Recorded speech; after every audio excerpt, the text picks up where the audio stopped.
Gérard l'Héritier, c'est un homme d'affaires qui a créé une société appelée Aristophil qui proposait à des épargnants d'investir non pas dans de l'or ou des produits financiers, mais dans des manuscrits d'auteurs célèbres comme Victor Hugo ou Saint-Exupéry ou de grands personnages historiques comme Napoléon. Et il faisait miroiter à ses épargnants un taux d'intérêt d'environ 8% par an, donc c'était colossal.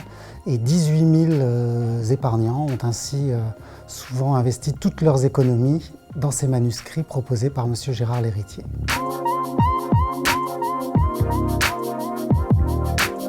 Gérard l'Héritier, c'est un très bon communicant et donc pour donner de l'honorabilité à toute son entreprise, il a par exemple créé un musée des manuscrits boulevard Saint-Germain à Paris.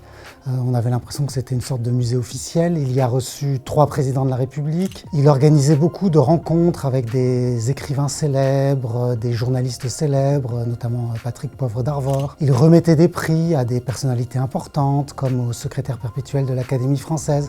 Il faisait des dons à la Bibliothèque nationale de France. Il y avait donc une espèce de halo d'honorabilité autour de toute cette entreprise Aristophil. Gérard l'Héritier, c'était un homme très chaleureux et qui, avec l'argent de ses épargnants, n'hésitait pas à faire des cadeaux. Par exemple, il offrait des manuscrits à son ami Patrick Poivre d'Arvor. Lorsqu'il organisait des rencontres avec des écrivains ou des journalistes, il les payait 4 ou 5 fois plus que ce qu'on est payé d'habitude pour ce type de rencontres. Il n'hésitait pas à sauter dans un jet privé pour aller acheter un manuscrit à Londres, à New York.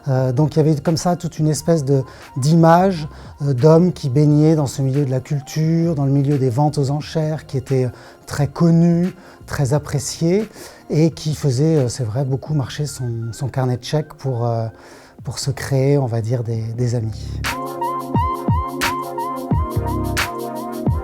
Le système Aristophil, qui promettait donc 40% de rendement tous les 5 ans, n'était pas tenable, puisque les manuscrits, évidemment, n'augmentaient pas de cette valeur tous les 5 ans. Et donc, on était dans une sorte de système où les nouveaux investisseurs servaient en réalité à payer les intérêts des premiers investisseurs.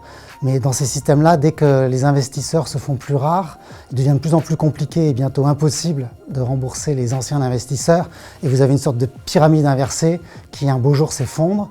Et puis en novembre 2014, les pouvoirs publics, voyant que le système commençait vraiment à imploser, on était quand même à 1 milliard d'investissements, a décidé de mener des perquisitions, d'arrêter un peu tout le monde et puis de stopper un peu la folle course en avant d'Aristophil. L'affaire Aristophil a donc éclaté judiciairement en 2014 et il aura fallu attendre 10 ans pour espérer avoir enfin un procès, sans doute l'an prochain, en 2024. Un procès où Gérard l'Héritier et 9 ou 10 autres personnes liées à Aristophil vont comparaître pour escroquerie en bande organisée, une qualification assez lourde qui peut valoir jusqu'à 10 ans de prison. Près de 4000 petits épargnants sont partie civile, se considèrent donc comme des victimes et vont donc réclamer le remboursement de leur investissement à l'occasion de ce procès.